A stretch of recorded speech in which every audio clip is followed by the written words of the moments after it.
BSP रोजगार और township के मुद्दे पर कांग्रेस का प्रदर्शन। भिलाई स्टील प्लांट के निजीकरण, रोजगार और टाउनशिप से जुड़े मुद्दों को लेकर कांग्रेस ने भिलाई बचाओ पदयात्रा शुरू की है। बड़ी संख्या में कार्यकर्ता भिलाई से टाटी बंद होते हुए रायपुर राजभवन की ओर रवाना हुए। कांग्रेस का आरोप है कि सरकार की कथित लापरवाही और अनियमितताओं के कारण कर्मचारियों तथा स्थानीय लोगों के हित प्रभावित हो रहे हैं। पार्टी का कहना है कि इस यात्रा का उद्देश्य बीएसपी से जुड़े हजारों परिवारों की समस्याओं को सरकार तक पहुंचाना है। पदयात्रा के दौरान लोगों को स्मार्ट मीटर बदलवाने से संबंधित फॉर्म भी वितरित किए जा रहे हैं।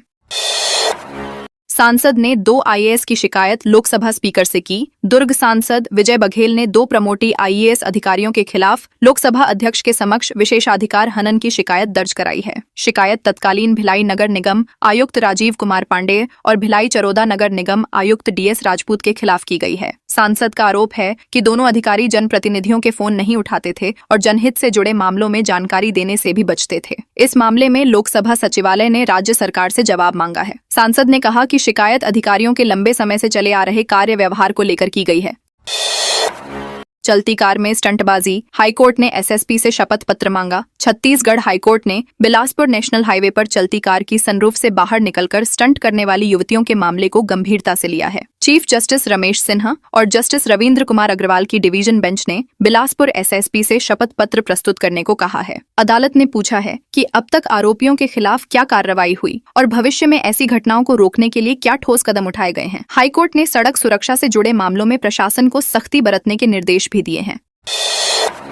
उत्तर छत्तीसगढ़ में भारी बारिश का अलर्ट। मौसम विभाग ने छत्तीसगढ़ के उत्तर क्षेत्र में अगले 5 दिनों तक भारी बारिश की संभावना जताई है। प्रदेश के कई हिस्सों में हल्की से मध्यम बारिश, गरज चमक और बिजली गिरने की भी चेतावनी जारी की गई है। 1 जून से अब तक राज्य में सामान्य से 5% कम बारिश दर्ज हुई है, जिसे सामान्य श्रेणी में माना गया है। रायपुर और भिलाई में बारिश से जलभराव की स्थिति बनी, जबकि सरगुजा में आकाशीय बिजली गिरने से एक महिला की मौत हो गई। धमतरी में महानदी में बहे मछुआरे का शव भी 8 दिन बाद बरामद हुआ।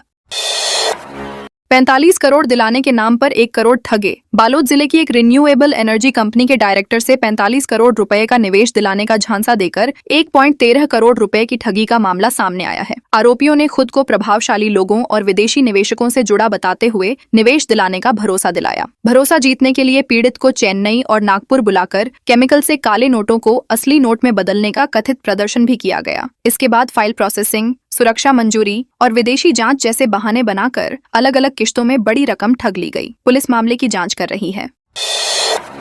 बाइक, स्कूटी और सूने मकानों में चोरी करने वाला गिरफ्तार। रायगढ़ जिले की खरसिया पुलिस ने बाइक, स्कूटी और सूने मकानों में चोरी करने वाले एक शातिर आरोपी को गिरफ्तार किया है। पुलिस को सूचना मिली थी कि आरोपी चोरी का सामान बेचने के लिए ग्राहक तलाश रहा है। घेराबंदी कर उसे पकड़ लिया गया। पूछताछ में आरोपी करण चौहान ने कई चोरी की वारदातों को अंजाम देने की बात स्वीकार की। उसके कब्जे से चोरी का सामान भी बरामद किया गया है। पुलिस अभी बीती सब से पूछताछ कर अन्य मामलों का भी खुलासा करने में जुटी है और उसके आपराधिक रिकॉर्ड की जांच की जा रही है।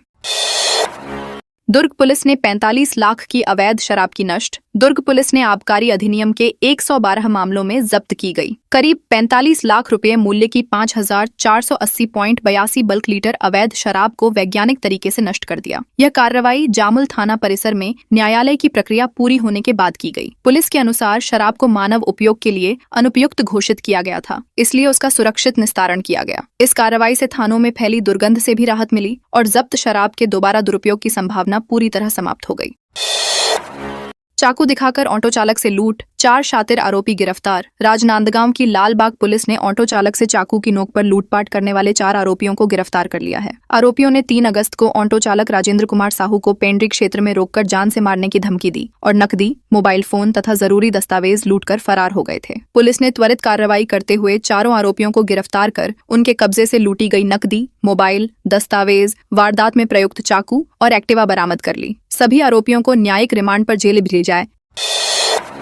रायपुर राजनांदगांव में सहायक ग्रेड 3 और स्टेनोग्राफर भर्ती विवादों में रायपुर जिला न्यायालय में सहायक ग्रेड 3 और स्टेनोग्राफर भर्ती प्रक्रिया में बदलाव की मांग को लेकर अभ्यर्थियों ने प्रदर्शन कर प्रधान जिला एवं सत्र न्यायाधीश को ज्ञापन सौंपा। अभ्यर्थियों का कहना है कि रायपुर और राजनांदगांव में केवल मेरिट के आधार पर भर्ती की जा रही है, जबकि अन्य 8 जिलों में लिखित परीक्षा और स्किल टेस्ट के आधार पर चयन हो रहा है। उम्मीदवारों ने इस प्रक्रिया को असमान बताते हुए सभी जिलों में एक समान चयन प्रणाली लागू करने की मांग की है, ताकि योग्य अभ्यर्थियों के साथ समान अवसर सुनिश्चित हो सके।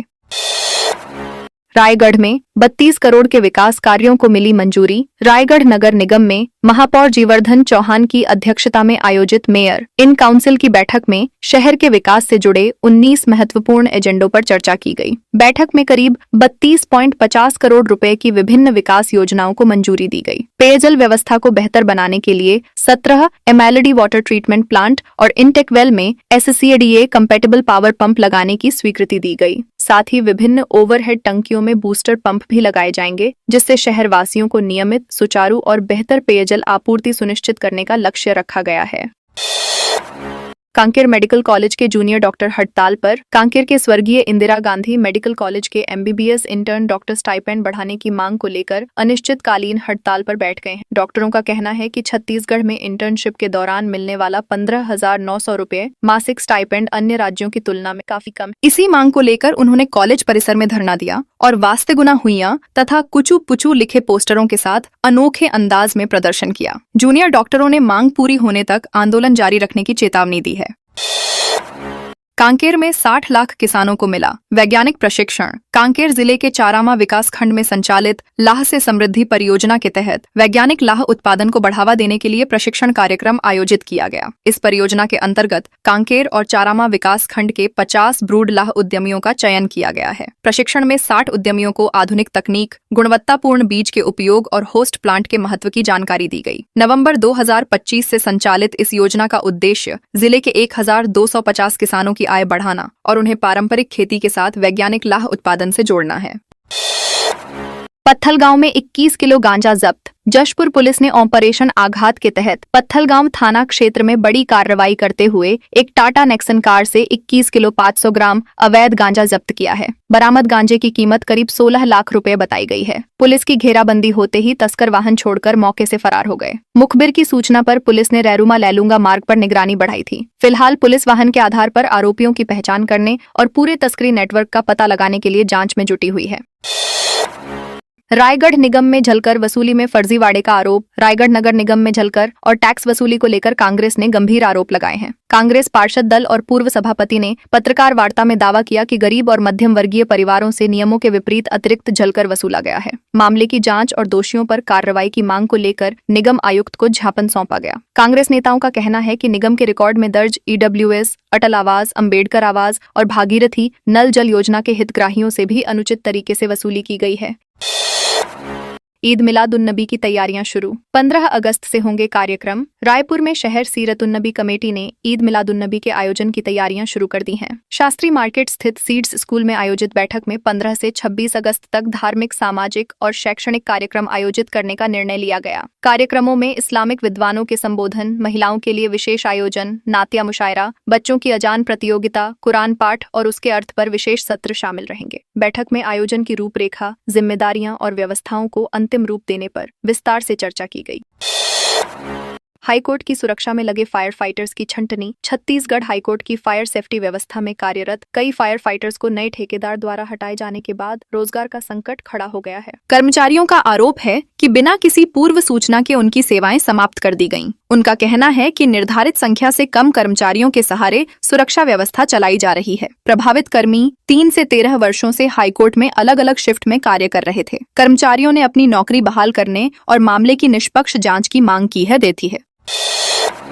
यात्री को 3 लाख की सोने की अंगूठी लौटाई। बिलासपुर बीकानेर सुपरफास्ट एक्सप्रेस में सफर कर रहे यात्री मुकेश पालीवाल की करीब 3 लाख रुपए कीमत की सोने की अंगूठी बायो टॉयलेट में गिर गई थी। उन्होंने तुरंत रेल मदद पोर्टल पर शिकायत दर्ज कराई। शिकायत मिलने के बाद बिलासपुर स्टेशन पर रेलवे कर्मचारियों ने ट्रेन के M1 कोच की लेबोरेटरी की जाँच की और विशेष प्रयासों से अंगूठी सुरक्षित निकालकर यात्री को वापस सौंप दी। यात्री ने रेलवे की त्वरित कार्रवाई और ईमानदारी की सराहना करते हुए अधिकारियों और कर्मचारियों का आभार व्यक्त किया। छत्तीसगढ़ में पहली बार होगी हॉकी लीग। छत्तीसगढ़ सरकार खेलों को बढ़ावा देने और खिलाड़ियों को बेहतर सुविधाएं उपलब्ध कराने के लिए बड़े स्तर पर निवेश कर रही है। वित्तीय वर्ष 2026-27 में मुख्यमंत्री खेल उत्कर्ष मिशन के लिए 100 करोड़ रुपए और छत्तीसगढ़ क्रीड़ा प्रोत्साहन योजना के लिए 57 करोड़ रुपए का प्रावधान किया गया है। उप मुख्यमंत्री एवं खेल मंत्री अरुण साव ने बताया कि राज्य में पहली बार हॉकी लीग आयोजित की जाएगी। साथ ही खेल अकादमियों के 14 प्रशिक्षकों को उच्च स्तरीय प्रशिक्षण के लिए पटियाला भेजा गया है ताकि खिलाड़ियों को बेहतर मार्गदर्शन मिल सके।